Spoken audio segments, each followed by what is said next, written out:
En la 21ª clase del curso de griego antiguo desde cero, vamos a estudiar los adjetivos pronombres demostrativos, los equivalentes a este, ese, aquel, y otro adjetivo pronombre muy relacionado con ellos, pero también con los pronombres personales, que ya conocemos, ya los hemos estudiado, que es autos, auté, autó, ¿no? Que también, de hecho, ya lo hemos mencionado, aunque ahora es cuando los vamos a estudiar bien, ¿no? Entonces, vemos aquí que primero vamos a estudiar los adjetivos pronombres demostrativos, y tenemos 3, igual que en español.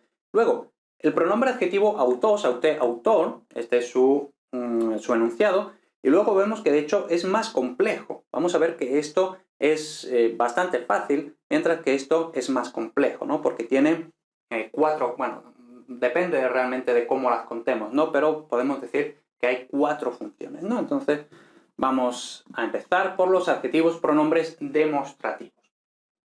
Igual que en español y en latín, y al contrario que en muchas lenguas modernas, por ejemplo, en inglés decimos this y that, ¿no? Entonces es this, lo que está cerca de mí, y todo lo demás. Mientras que en español, griego y latín son 3. Es lo que está cerca de mí, lo que está cerca de ti, y todo lo demás, ¿no? Entonces existen 3 adjetivos pronombres demostrativos que marcan los distintos grados de proximidad. Entonces, jode, que yo sé cómo suena, pero así es, jode, este, jutos, ese, ekeinos, aquel. Esa es la teoría en principio. Sin embargo, el griego desordena con facilidad estas relaciones y puede usar, básicamente, cualquiera de ellos en cualquier contexto. Por ejemplo, jutos, que hemos dicho que en principio significa ese, para la proximidad. Es decir, podemos encontrar muy a menudo jutos en lugar de jode.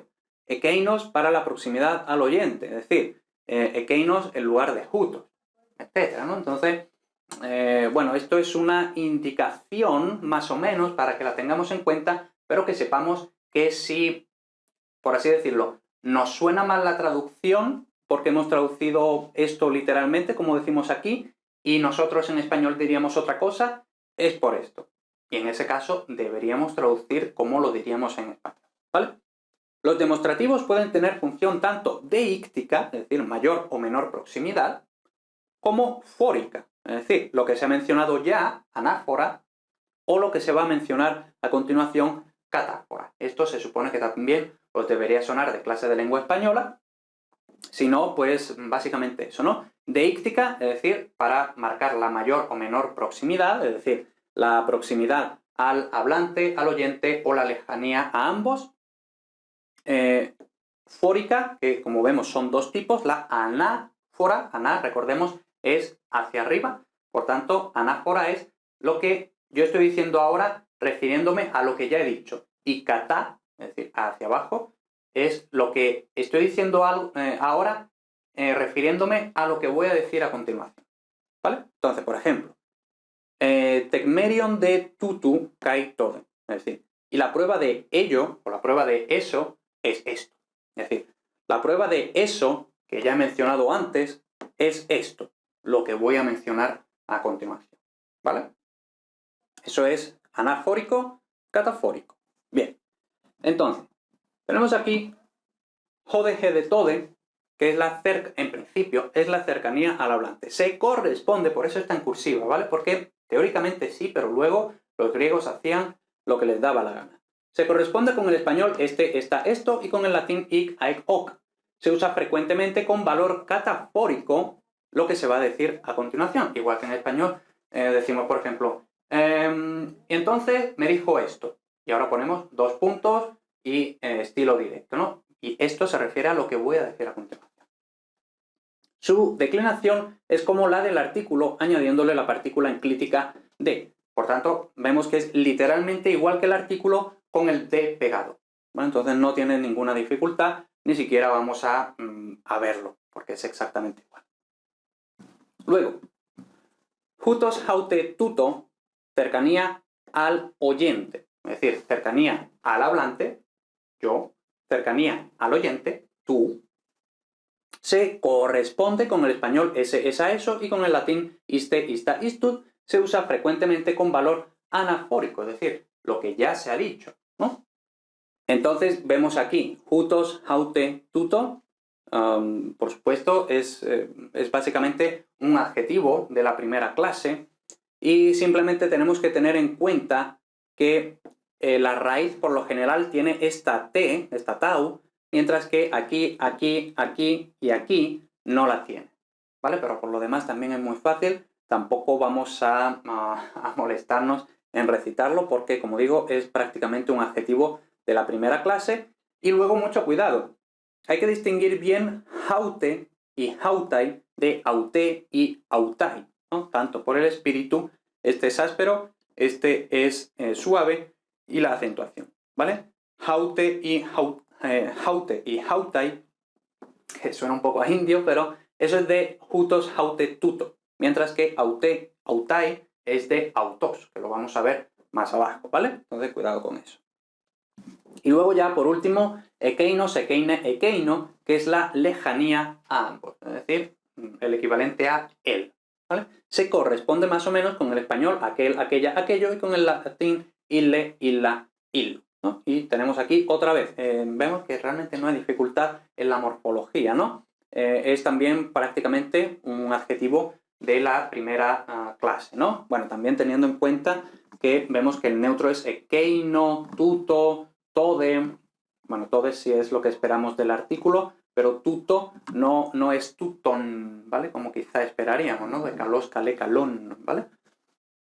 Entonces, simplemente esa precaución, vamos a decir, y esos son los demostrativos. Ahora vamos con el pronombre adjetivo autos, auté, autor. Y bueno, otra cosa, ¿por qué estamos hablando de adjetivos demostrativos? Pues porque pueden funcionar tanto como adjetivos como de pronombre, ¿no? Entonces, de adjetivo, pues por ejemplo, adjetivo, ¿vale? Quiero este helado, pues este se refiere a helado.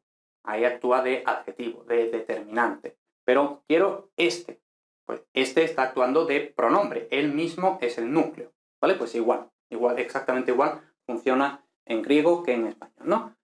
Ahora, autos, auté, auto. Al contrario de lo que pueda parecer, ¿vale? Entonces, cuidado aquí que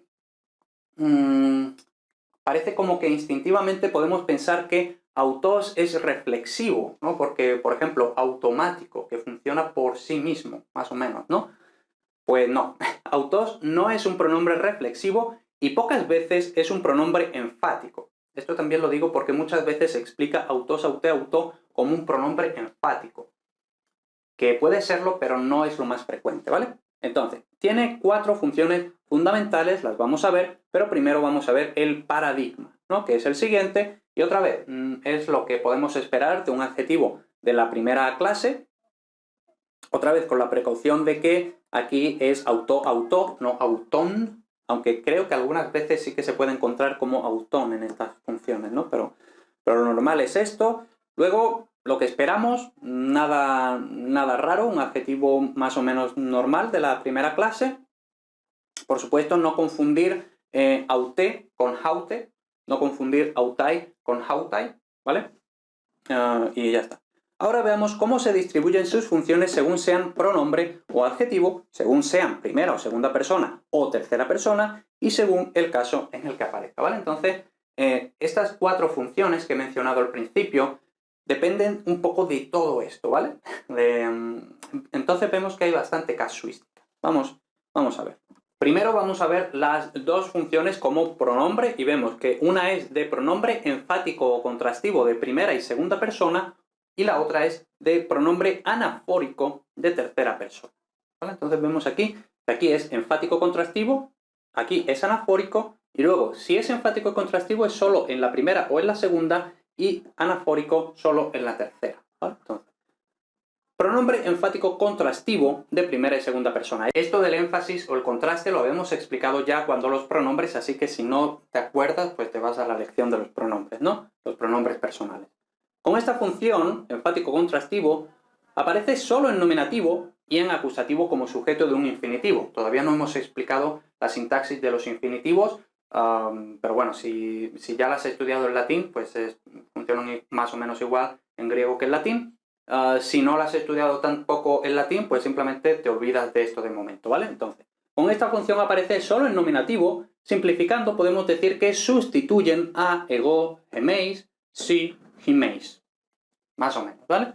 Es poco frecuente en los textos que solemos traducir. ¿Por qué? Porque en los textos que solemos traducir, pues solo se habla en tercera persona, del singular o del plural, no se habla de primera y segunda, ¿vale? Entonces, pues no sale, ¿no? Pero, por ejemplo, enfático contrastivo, primera, segunda, solo en nominativo. Por ejemplo, autoi ton polemon blepete. Entonces, vosotros mismos veis la guerra. Y ahora, ¿por qué sabemos que autoi es vosotros? O sea, autoi, o sea, no marca la persona. ¿Por qué sabemos que es vosotros? Porque el verbo está en segunda persona del plural. Entonces, el sujeto tiene que ser vosotros, ¿vale? Entonces, autoi ton polemon blepete. Vosotros mismos veis la guerra. Como digo, esto no sale mucho, así que no hay que preocuparse. Pronombre anafórico de tercera persona. En los demás casos, es decir, todos los casos que no sean nominativo, excluyendo el nominativo, es un mero pronombre anafórico de tercera persona. Y digo mero, es un mero pronombre anafórico. Por tanto, funciona igual que un pronombre anafórico. Sin énfasis, sin contraste, sin ninguna función adicional. Es un mero pronombre anafórico simplemente para referirse a lo que ya hemos mencionado antes, pero no añade nada más, ¿vale? Entonces, autus apecteinate caitus paidas auton, es decir, los matasteis a ellos se supone que ya hemos hablado de ellos, o por el contexto se sabe quiénes son, ¿no? Pero los matasteis a ellos y a sus hijos, literalmente. A ellos los matasteis y a los hijos de ellos, ¿vale? Entonces, vemos que no es los matasteis a ellos mismos, no. Simplemente los matasteis a ellos, a los que ya nos hemos referido antes, anafóricamente, todo eso, ¿vale?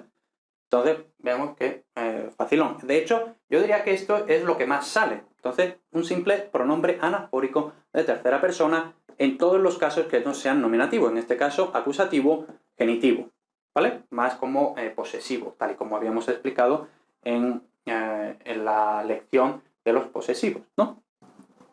Luego, adjetivo anafórico de tercera persona. Por tanto, aquí es un poco lo mismo, pero aquí como adjetivo, lo que decíamos.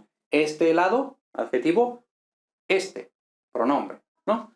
Entonces, ahora adjetivo anafórico de tercera persona. Cuando funciona como adjetivo hay que distinguir según su posición dentro del sintagma, pero no hay distinción de casos, ¿vale? Entonces, en posición atributiva funciona como adjetivo anafórico, normalmente anafórico, a veces catafórico, pero normalmente anafórico, refiriéndose a lo que ya se ha dicho, con valor de identidad.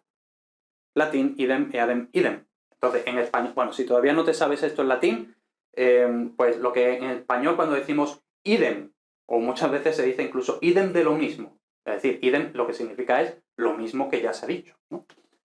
Entonces, por ejemplo, ho autos basileus, que es equivalente al latín idem rex, es el mismo rey. Es decir, el mismo rey del que ya hemos hablado. El mismo rey que ya hemos mencionado, que ya sabemos quién es, etcétera, etcétera, ¿no? Entonces, ho autos basileus, el mismo rey, ¿no? Entonces, en posición atributiva. Ahora, habíamos dicho, cuando funciona como adjetivo hay que distinguir según su posición dentro del sintagma. Entonces, en posición atributiva es esta función, en posición predicativa es esta, adjetivo enfático de tercera persona. Por contra, en posición predicativa denota énfasis y se corresponde con el adjetivo latino ipse, ipsa, ipsum.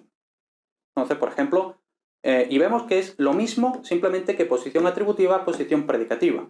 Ho basileus autos o autos ho basileus es lo mismo que el latín ipse rex. Y vemos que incluso el griego y el español funcionan de forma similar aquí, ¿no? Porque no es lo mismo el mismo rey que el rey mismo. El mismo rey es simplemente el mismo rey del que ya hemos hablado.